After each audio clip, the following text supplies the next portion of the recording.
Hello, everybody. This is the Marvel Heroes ThorFixRoks podcast, episode number 4. And this week we're going to talk about the patch notes as always. We're going to talk about MM and ICP cosmic versions, April Fools, Ghost Rider, and Hawkeye. So welcome to my co-host, Selfix and Rockers. Hey guys. Hey guys. And let's cut to the patch notes. Let's cut to the chase. Of course, She-Hulk was released, and also Invisible Woman got a bigger. Well, it's a quality of life change, but developers don't like to call it this way. So it's just a rather some extra quality to her. But we're not going to talk about them because we are going to, as you already know, we are covering heroes every week. And once we get to their starting letter, then we will cover them. But what we're going to talk about is the Cosmic Midtown Petrol in Industry City. So these are two new game modes. These are the hardened versions of the already existing Industry City and Midtown. I think the loot explosions are great, and also you can now farm Manape there, and also the likes of Taskmaster and Juggernaut and Magneto and Venom drop their own respective tokens. New cosmic Petro zones can have a special jackpot if you have a Petro boost, and that is one huge explosion right there. So what do you guys think about these new zones? Well, personally, I think the new zone is great to occupy the players that already done a lot of content and don't really have much to do. Because as you said, there's a lot of going on. If, for example, you're still missing some characters like Venom, Magneto, Loki, or something like that, you can farm their... Well, I wouldn't say farm, but you can, for example, get lucky and get their hero token, which doesn't really happen often, but it does indeed. And as you said, you can also farm mana for the gorilla necklace, which is pretty cool because it's obviously one of the most rare artifacts and pretty much the most wanted one anyway. The cost of it is kind of going down, but not as much as people were thinking, because the drop rate was a little too high at first, but now it's kind of modernized and it's not, well, it's still really rare. So even if you want to farm it, it will take a couple of hours to get it, if not a couple of days. But yeah, I don't think it's a new. I don't think it's new content because, well, it is new content, but at the same time, it's not really that new because it obviously didn't take much time for guys to do it. I don't think so anyway, because the mold was already done, the map, and all we had to do is pretty much play around with the loot tables and the level and the strength of foes pretty much.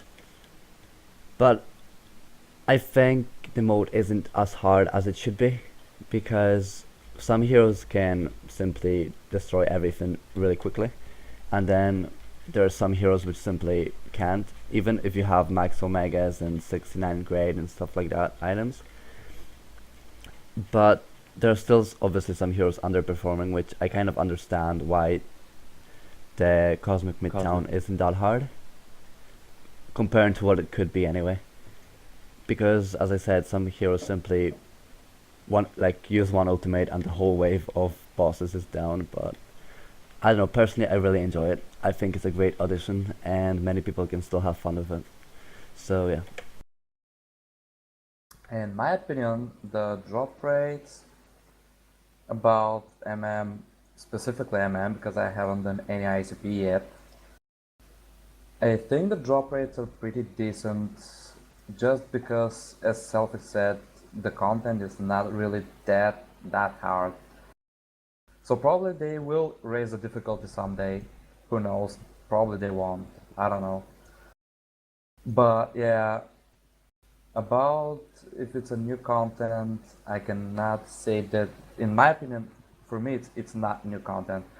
It's like if you remember back in the day when the green terminals were presented to us, and after a while the red terminals.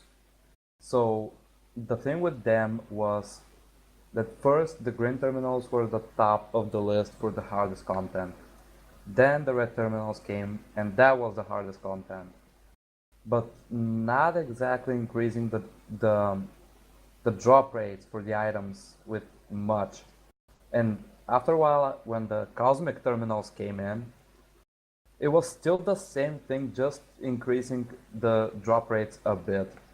So, for in my opinion, to have a new content, it should be like drastically new map or playstyle or whatever, not just increase the drop rates and increase the spawn rates of the bosses and the mobs and whatever.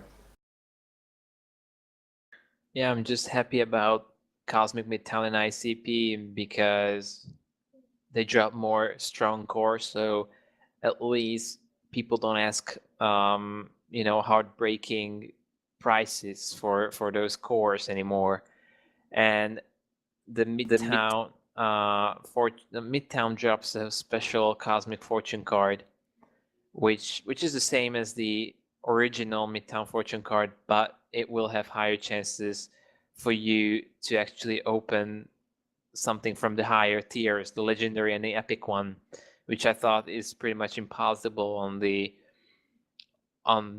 normal ones, because even if you open MK1s, when you open those cards, you kind of open something from the epic tier like once uh, in every 100 occasions. Like you need to buy 100 of fortune cards to actually get at least one costume, and the random costume and the ultimate power upgrade is even higher, is in the legendary tier, so even less chance for you to open that. Yes, they only drop during Midtown Madness, but also the normal card and the cosmic card are on a different loot table, so you can get both during one wave of bosses. Well, I haven't been lucky with the boss specific items so far in the Cosmic Midtown. So there's that. I mean, most of the time I just see their normal medallion with one or two green team up gear items down the ground. So yeah, there's that. Well, yeah, playstyle wise, I would really right now prefer to sit all day in Midtown and just farm those bosses, other than going to the through the terminals. But I would not say that the chances for the specific drops are better in the Cosmic Midtown by any chance. Yeah, you see people farm Cosmic Midtown because obviously you can get the sacred white girdle necklace there, um, which is kind of like the most expensive artifact in the game. So even though you want the lizard serum from ICP, if it drops there, I don't know, or the height formula or the spider clone, you could just buy them if you got the drop of the sacred white gorilla necklace from Midtown. So kind of no one's farming ICP in my opinion. So let's talk about the next patch notes right now, and there is much more going on in this one, I guess. First of all, we have an Easter event here, which is kind of different from last year's Easter event. This year you have some tasks, some Easter eggs to find actually in the game, and mostly it's about killing some elite enemies in different locations. Mostly there are guides on the internet, on Reddit, on the Marvel Heroes forums where to find each. I think the most frustrating is the one where you need to go to X Defense and kill that brute agent. And so you have to complete like 15 of these tasks, and then you get a Mark 1 fortune card and 2 spring boosts, which give you 70% XP boost, Riff, Sif, and plus 7, I think, +7 credit fine, or 17 actually. So yeah, last year we had this egg event where you could just eggs could drop from anywhere, and if I remember correctly, you could craft some Bavinheim portals from those rarest eggs, and the other eggs were used to craft uniques that were special for that event, and with the leftovers you could just buy ghost boxes. So did you guys enjoy the Easter egg hunt this year, or did you rather enjoy the one that happened a year ago? And do you think the rewards for such trouble are appropriate, or should have been more or less? Well, personally, the one that happened last year, I feel like it was global. You didn't really have to do much. You could just do whatever you felt like doing while still dropping eggs and exchanging them for whatever you liked, which I thought was cool because not like you weren't really forced to do anything. And with this year's event, obviously you have to do each mission to pretty much get one card and the candy boost, which I feel is, well, I feel like it's lacking mainly because one card isn't that much, and you really have to be really lucky to get something from that card. And Plus it was a Mark 1 card, and Yeah. like a Mark 6.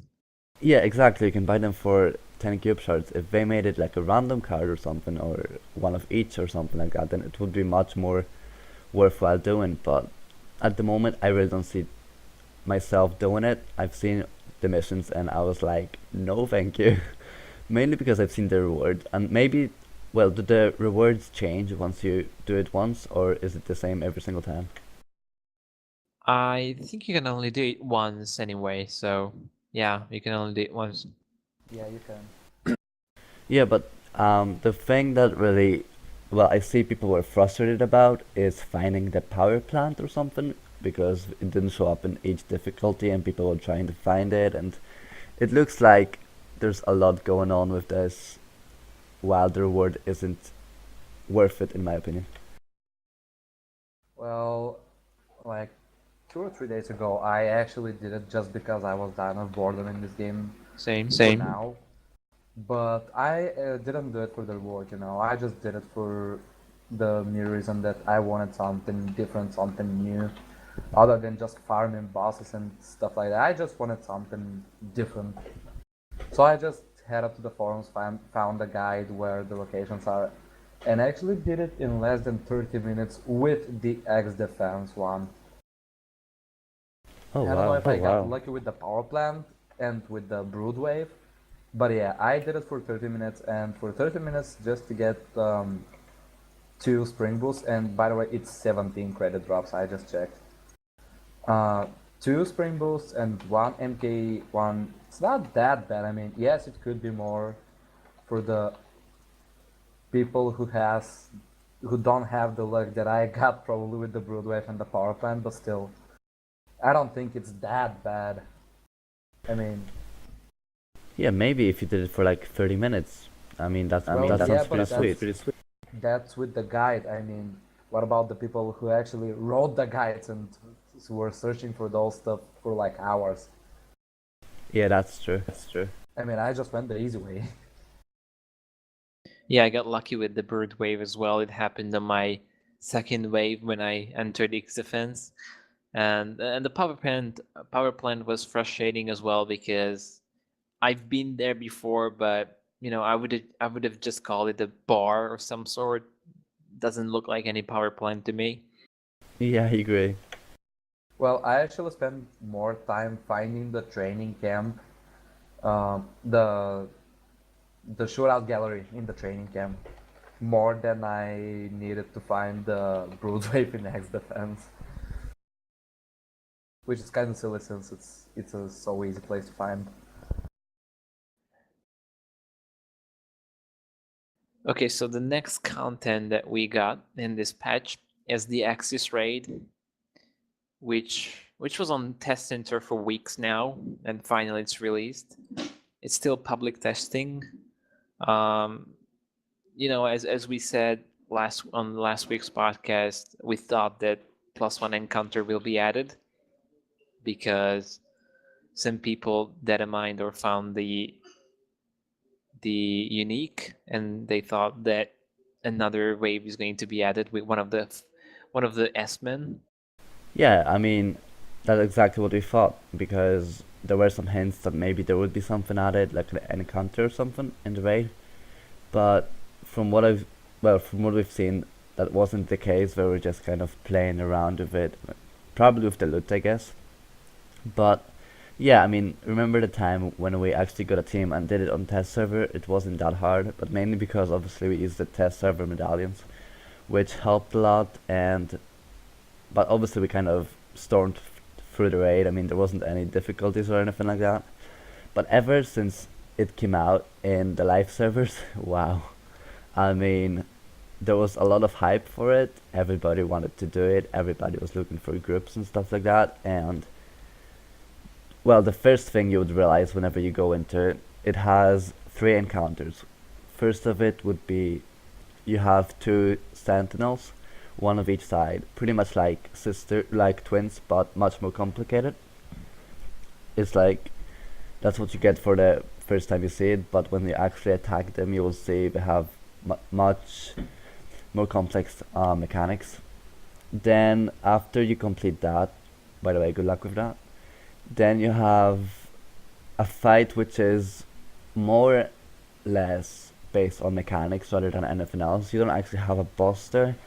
You just have 3 different towers, I could say, and you have to protect the people that are charging these towers, and you have to charge all of them up at the same time, pretty much. And after they all charge, each person has to click one of them, and then there's like a huge attack which will take the barrier down of one huge tower, and it will take like 25% health.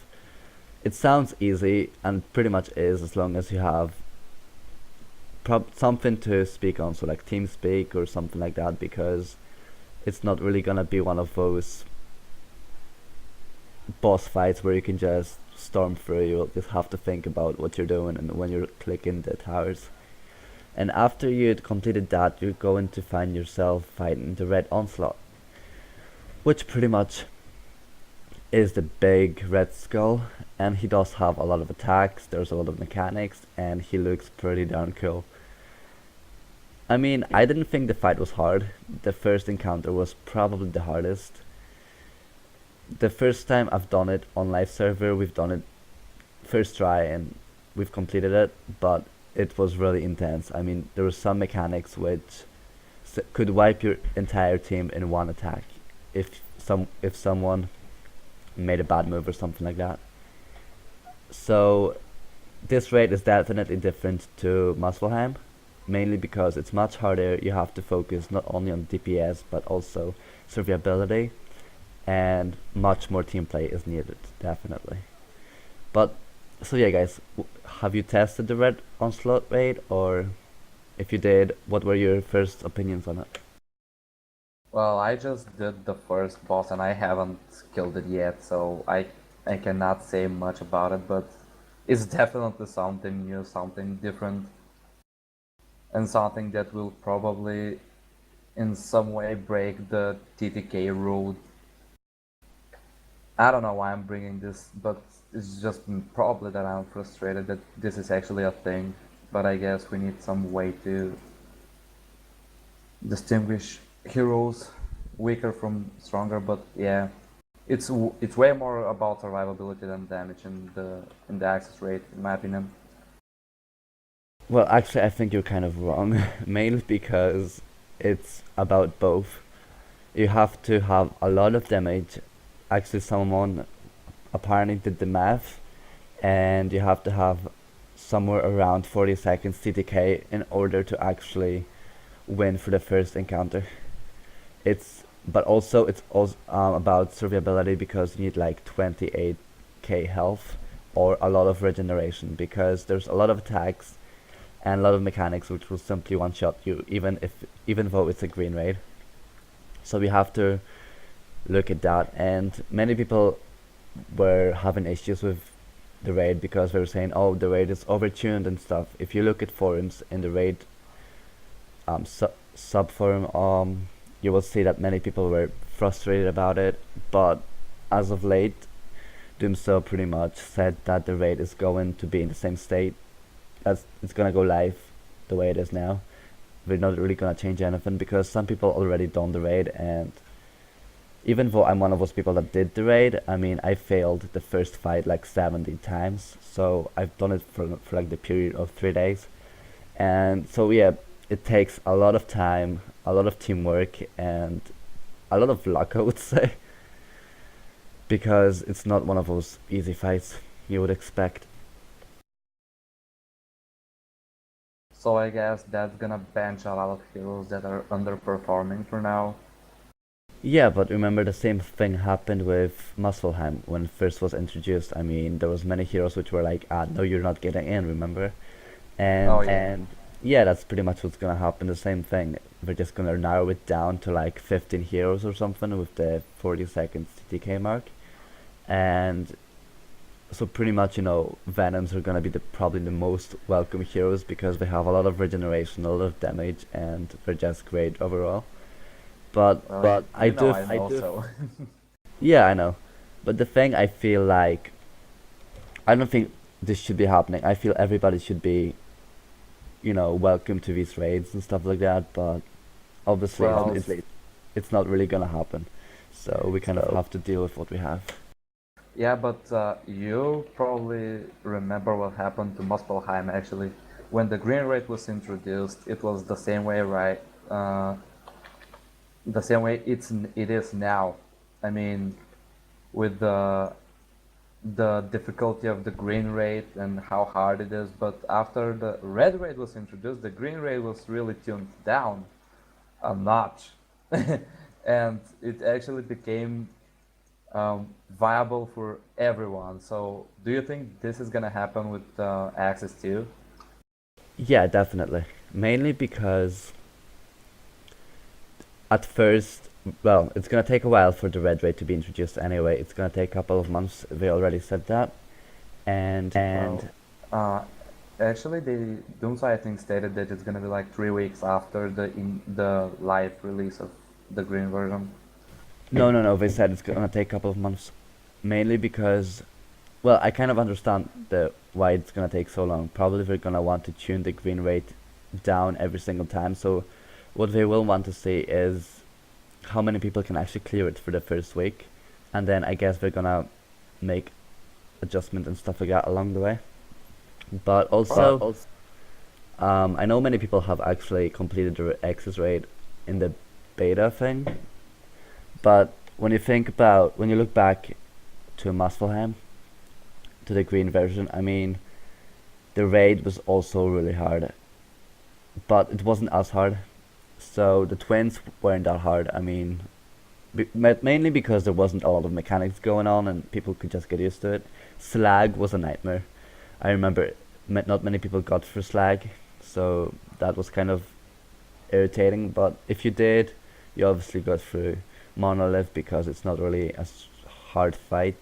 And then mostly everyone was stuck on Sisters. I remember that. But yeah, ever since that, they they kept tuning it down and down and down every single week, I think.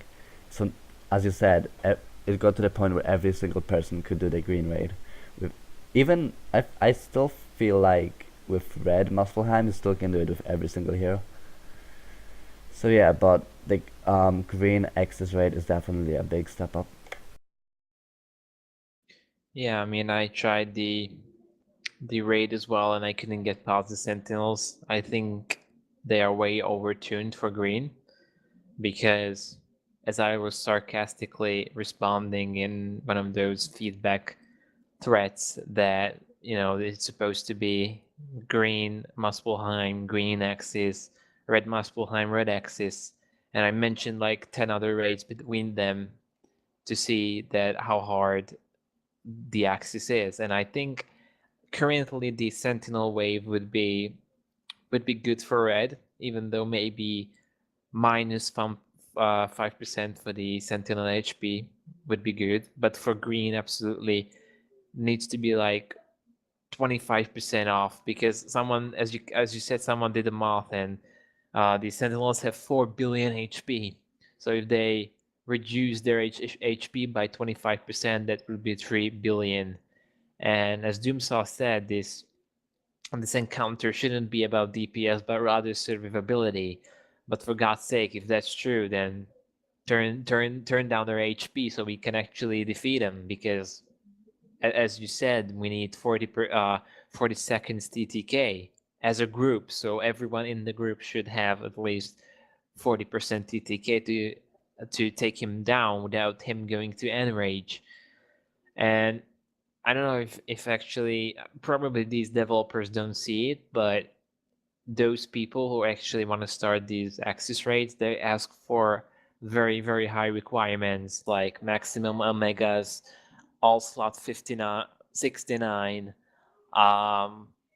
What else? Of course, rank 5 legendary and Level 20 ultimates. level Yeah, 20 level 20 ultimates and spirit on medkit and invuln course. So yeah, you need to really gear your character in order to be accepted to one of these raids. And I think only the Sentinel fight is this hard. The tower fight and the Axis fight isn't that hard. And you know, Gaz Gaz did this public testing and put the whole raid on live because people weren't testing it. So now you see people weren't testing the raids because they weren't interested, but they were not testing it because they couldn't get past probably the Sentinel wave without the DPS medallions. Yeah, I mean, well, I'm probably gonna sound crazy, but actually, I do like the fact that it's so hard. Mainly because imagine if, for example, this raid was easier than red Muspelheim, but harder than green Muspelheim. I mean, everybody would have done it, and we would have to wait like 3 or 4 months till the red one anyway, because it'd be like, we've already done it. Can we have something new? Like, it's pretty much happened with red. I mean, green Muspelheim anyway. Yeah, nothing wrong with the difficulty, but for red, this is not appropriate for green because we can barely do this one. I mean, as I said, people ask for 7,500 omegas for this green raid. So are they going to ask about 15,000 for raid? 15. They will ask like something over the cap. They will ask for rank 6 legendaries or rank 10 legendaries, probably 8 artifacts. I don't even know, 2,000 relics, quadfecta course, whatever. Oh no, So, I mean, too hard. I totally understand your frustration, mainly because the requirements are way too high. I mean, not like not everybody has enough splinters to have level 20 ultimate, especially on a hero with 40 seconds TTK. I mean, for example, let's say your main hero is Thing. I mean, you can have your rank 20 ultimate, but obviously no one's gonna let you into the raid because you need 40 seconds CTK. Even if you have max omegas or anything else, like, it just won't work. So the thing is, with this raid, I mean, the reason you need 20 level ultimates is so you can use it twice, but I still feel like ultimates shouldn't really play a role in raids. I mean, obviously they do, which for some people it won't really be an issue because, some people have level 20 ultimates. I mean, it took me quite a bit to get there, but you need a proper main hero in order to do that, because if you do have a main hero, then you should probably have level 20 ultimate. So, but that being said, I still feel like some things could have been changed. Well, but anyway, speaking of the raid, there obviously are great advantages and disadvantages of what they've done, but most people will definitely not be happy, because most people won't even be able to beat the raid. But the good thing is, with the new influence system, is you won't really need to beat the raid, because the only reason, well, there is a few reasons to do the raid, but the people that will do the raid will have a chance to drop the new uniques before anybody else that doesn't do the raid. they will be able to obviously see the new content, which is the raid itself, and also they will be able to, well, clear it, right? But with the new influence system, you will still be able to get your max influence, and you will still be able to get your medals and stuff like that. So I don't feel like it's a huge issue, because no one is being locked behind content, even though we kind of are, because obviously some people won't be able to do raid. But if you can get the influence and stuff like that, and will eventually be able to craft the raid uniques, then I really don't see an issue here. Well, a major one anyway. I mean, as I said, there will be people that will be unhappy because they can't do the raids, so... So yeah, what I still wanted to say about the raid, that people knew the mechanics already when Muspelheim was in beta on the live, but they still couldn't beat the raid. I mean, obviously we know right now what to do with the Sentinels. We know about the debuff. We know about the switch. As well, people knew back then in the Muspelheim, but still they can't beat it because I think it's way overtuned, and it's not because of the mechanics, not because of not understanding the mechanics, but it's about other things, about overtuning. Perhaps, but to be honest, from what I've tested and stuff like that, I really don't think it's that overtuned. I mean, even if you have, for example, a solid group with mixture of omegas, mixture of ultimate levels, I still think you can do it. But you will need much more practice, because the thing is, with my group, the group I cleared the raid with, we did the Sentinels once, just once with that group, and we cleared it.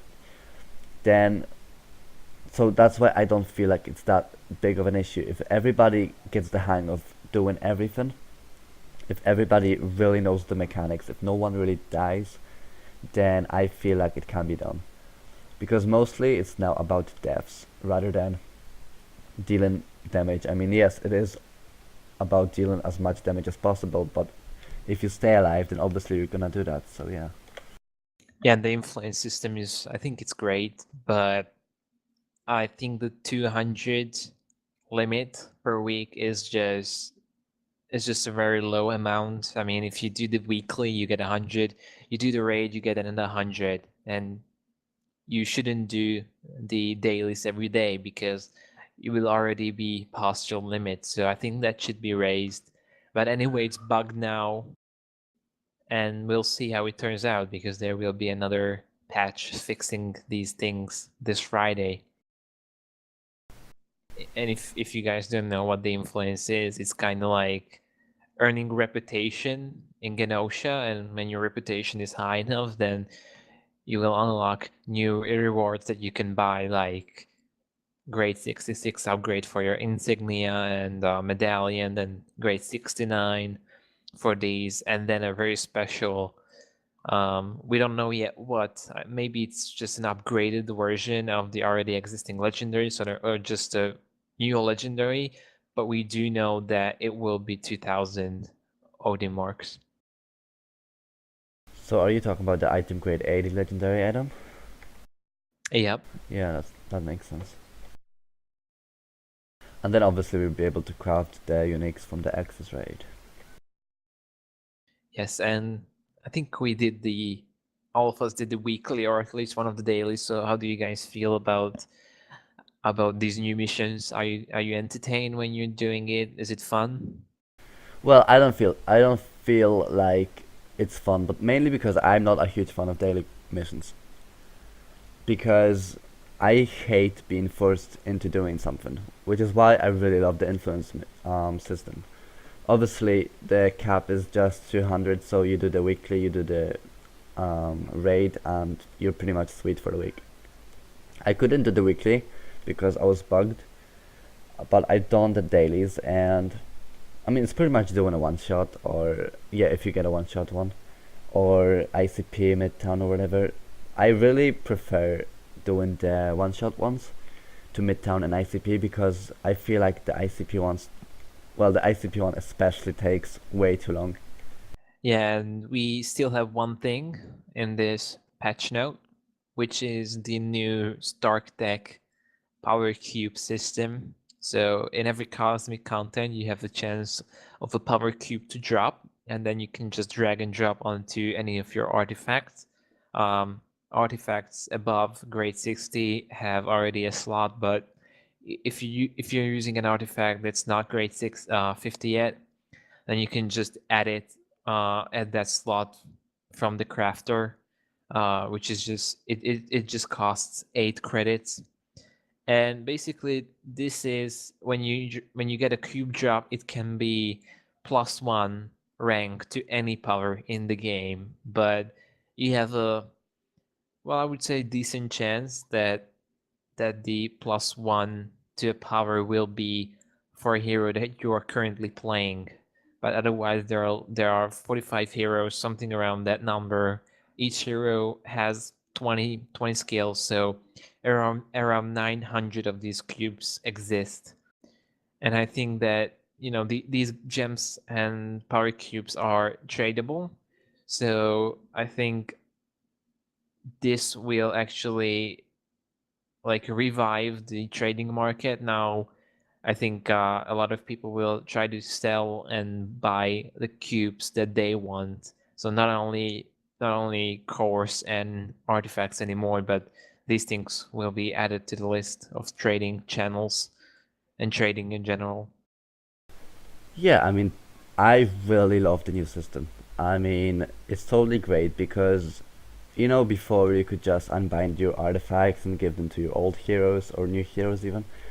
But now you can't really do that if you already put the powers in. I mean, yeah, you can just override them and stuff like that. But if you grind for them for so long, why would you? So it might be easier than getting a new artifact altogether, but I guess it all depends. But I feel like this system is gonna go way in depth in the near future. I mean, yes, for now we get powers, but I guess soon we're gonna get attributes, health, defense, and stuff like that, just to make the artifacts fit your own hero and your own playstyle as well. And, What? and the main thing I really like is they actually kind of make you have a main hero, because as of late, I mean, I've seen many people just kind of playing many heroes, and you know, you don't really have to do much on your one hero. Like if you get your uniques and you get your artifacts, you're pretty much done, unless you need better rolls or something like that. But now you will need to farm for your cubes for quite a bit, and if you do that, then you're pretty much gonna establish your main hero anyway. So yeah. Alright, so yeah, about the cubes, I think they're a great addition. I really hope in the near future they'll introduce something new to the cubes, like another stat probably, or different type of cubes, so you can choose like whether you put in the artifacts the plus rank to powers or just attributes for your hero. And I really hope they give us the option to remove or swap the cubes, just like we can do with the blessings. Because Yeah, right now, yeah. if you have the cube in an artifact, if you don't like rewrite it, or should I say, you have no other option to remove the current cube that you have on your artifact. Yeah, Doomsal said this will be an option. Probably it will be um it will become active after this Friday's patch. It's currently bugged as well, or just turned off simply. See, the main issue I have with these cubes is, for example, if you are using dual spec, multi-spec should I call it, then for example, you change your spec and you have different powers, and now your artifacts, well, the addition to your artifacts, the cubes are kind of useless if you're not using that power. So should we be able to have some sort of dual spec for these artifacts? So should we have like a page 1 and 2, so we can have different cubes on these artifacts, or should we just change artifacts completely? Because I feel like this wasn't really thought about.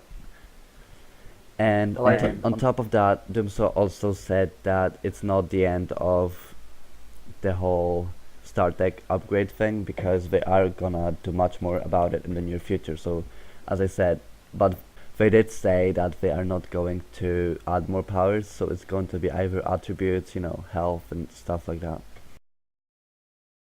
So yeah, about the dual spec, I think the main idea behind the dual spec was not to have just a second set of skills and powers, but just to have a different way of playing the character, which includes different itemization.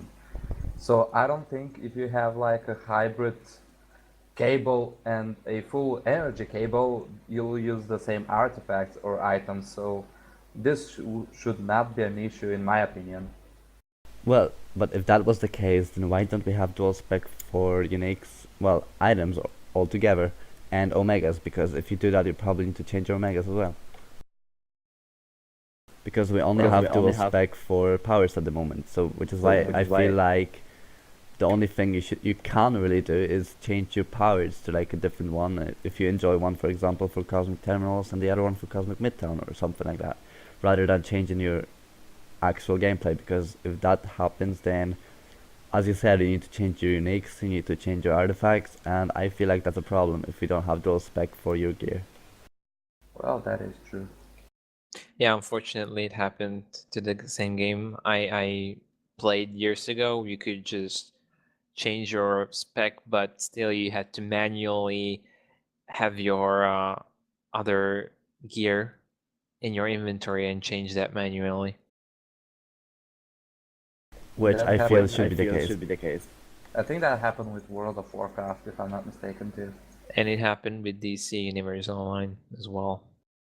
So yeah, I'm gonna talk about the April Fools for this year, which actually was missing since, well, because of a couple of reasons. First of all, I think it's because they have way too much work right now with the team up revamp and the achievements and the access rate and so on and so forth. But the other reason, and I think this is the most valuable one why they missed April Fool, is because since last year they actually introduced a Taskmaster as a playable like a April Fool hero. Ever since then, people started speculating who will be this year's April Fool hero, and that actually led to us not having a April Fool hero for this year, just because people were expecting it to happen, so it wasn't gonna be like a surprise hero if you expect it. Yeah, you see, it doesn't matter if they release something new on April Fools or on Halloween or even very random day. Even if it's a random day, like let's say February 24th, then even if nothing happens on that day, people will still expect another surprise a year after on the same day. So you kind of, I guess you can only play these cards once because it won't be fun anymore on the next year. Yeah, I mean, I definitely agree because, as you said, everybody was expecting something to happen in April Fools. Like a month before even April came in, everyone was like, okay, what are we gonna get for April Fools this year? It's like, well, the reason last year we got Taskmaster was because no one was expecting it. And I remember I logged in and I was like, wait, is Taskmaster playable? Wait, what? Yeah, and then everybody was playing him, everybody was having fun and stuff like that. So obviously that was unexpected. But if they did that this year, I mean, where would be the fun in having a hero with which people already expect? So plus, as Rocker has said, they already have a lot on their plate, especially with the raid, with the movie coming out. They have a lot of deadlines to meet. So I didn't really see the surprise hero coming along the way. But we indeed got Gem of the Worst. Gem of the Worst. Yeah, a good collector's item. Very, Yeah. very good.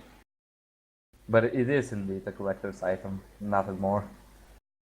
And if you saw the achievement spoilers, then you realize that if you do one achievement, you can get one more. How great is that? Well, but note that it has all 6 of them? Yeah, all Yeah, I 6 think all. attributes. Wow, man, that's overwhelming. So good. Yeah, Sugoi. Please. So I think that's it. That's what we can say about the April Fool's Day. Thank you for listening to the podcast. This marks the end of today's podcast, and since Easter was up and we were testing stuff, this podcast is a little late. We are mostly pushing out this podcast on the first day of the week, which is Monday. But it didn't happen this week, so we are pushing out 2 podcasts this week. In next week's podcast, we're going to talk about achievements, again, the patch notes, and we are going to cover some heroes finally, because our hero covering did not happen in this podcast, but it will happen in the next one. And of course, as always, we have our Twitter, which there's a link on the forums. You can send in some questions there or some feedback. Thank you for watching and listening to our podcast, because we see that every podcast has like over 100 views, but the feedbacks itself are just 10 times less. There are barely any feedback, so that would be appreciated. So stay tuned for the next one, and see you. Thank you very much for tuning. Thank you, guys.